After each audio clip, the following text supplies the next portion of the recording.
Not to brag or anything, but I've been to over 200 concerts my whole entire life. And aside from the tiny little shows played at a tiny little venue here in LA for 400 people, I've been to every single concert I ever wanted to. Hey there, how are you today? I hope you're good. I'm Cami. Welcome back to my channel. I talk about music, concerts, festivals, and everything cool. And for today's video, I'm gonna tell you guys all my secrets so you can go to every concert you ever want to. So if you already liked the video and got subscribed, we're ready to go. Buying concert tickets can be a very intense and dramatic experience. It's definitely good for character development. I feel like all those years that I spent on Ticketmaster line made me a better person, but still, we want to avoid the stress. So we're gonna start off the basics, okay? The first thing you have to do is to create an account at Ticketmaster if you haven't yet. That's very important because you're gonna need that later for the checkout. And the other thing you have to do is make sure you log in before getting the ticket. Imagine you go through everything you have to go through to get a ticket and then you waste your time logging in your account. It's extremely important to me to know concert dates ahead of time or as soon as possible because I work with live music. So beginning of the year, I have to have my calendar set. So one of the ways that I do it is the obvious way by like following the artists I like, following the venues in my city, that would be Los Angeles, and all the music festivals that I like Coachella, Lollapalooza, Rock in Rio, Reading. They're all in different locations, but still. Usually if there are new album release, there is gonna have a tour as well because you know the artist, the band, they need to promote the new music. So yeah, did you get excited about your favorite artist's new album? In a few months, you're gonna be in Ticketmaster line, so be prepared. Following those accounts is great, but the thing about social media is because of the algorithm,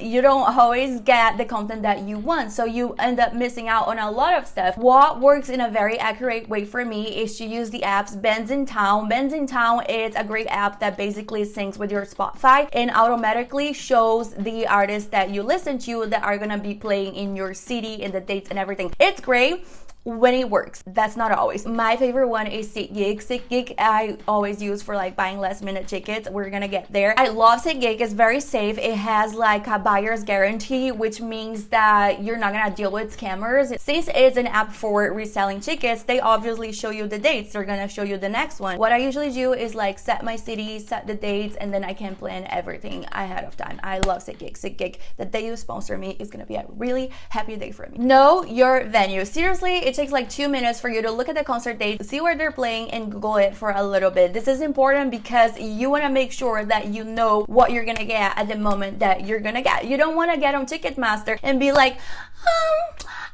no, let's see this one. No, you don't have time to see this one. You're fighting for your life. You have to go with your mindset. I want this one. If that doesn't work, I want this one. Let's go. Everyone working for it. I recently found out this website called aviewfrommyseat.com. Basically, you can search any venue and you can see the POV of people that have attended a concert in that venue. Like you see the concert dates ahead of time. They tell you ahead of time before the sale. So it doesn't hurt for you to see the POV. Also, you can follow me because I go to a lot of concerts, so I always post everything real time. Personally, I've never used pre-sale for anything in my life. I mean, I actually did once back in Brazil, like one of my first concerts, because one of the credit cards, bank companies, growing up in Brazil and trying to get concert tickets there definitely makes you stronger. Some artists, they have a pre-sale for fan club members, so you can subscribe to that ahead of time. And also some credit cards or banks, like I said, they are like sponsoring the concert, so they're gonna have a pre-sale for those credit card members. So maybe it's about time for you to improve your credit score and apply for a credit card. Yeah, or you ask for someone who has it. That's what I did back then. I asked my teacher. I've been avoiding talking about Taylor Swift because I think what she's doing of re-releasing the same version of the same bad album a million times just to keep #1 in the charts is pathetic, to say the least. But we do have to use the Eras Tour as an example for this right now because you know the chaos that was the Eras Tour, right? A lot of people were complaining that they got in line for Ticketmaster early, but they still couldn't get a ticket. Tickets got on sale at 10 a.m. at least here in California. They were in line ever since 9:30.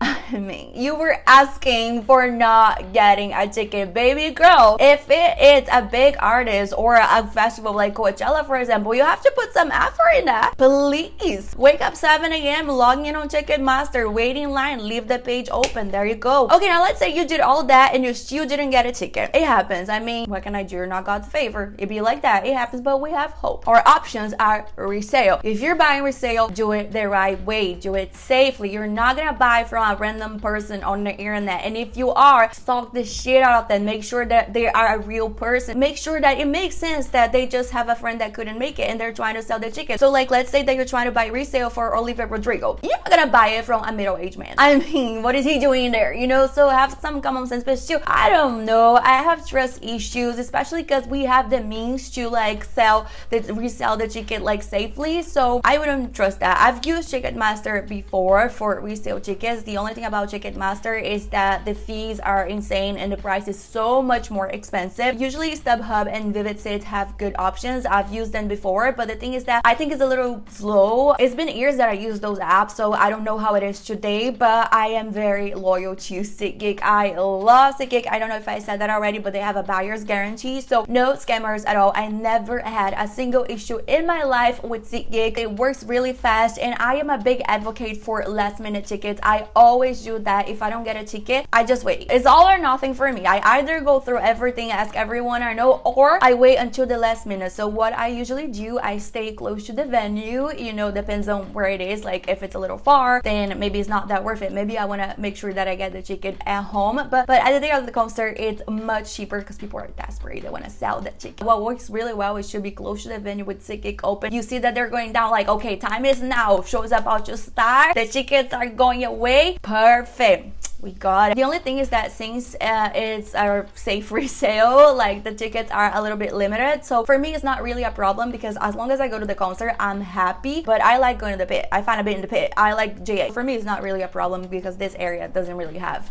seated numbers or whatever. Like, you know, remember, we're not buying from scalpers, okay? Make sure they look like the fan of someone who would be attending that concert. I remember back in Brazil, I think I've made a video about that, but back in Brazil, they made sure that people would show their Spotify to show their like songs, how much they have been listening to Taylor Swift to prove that they weren't scalpers.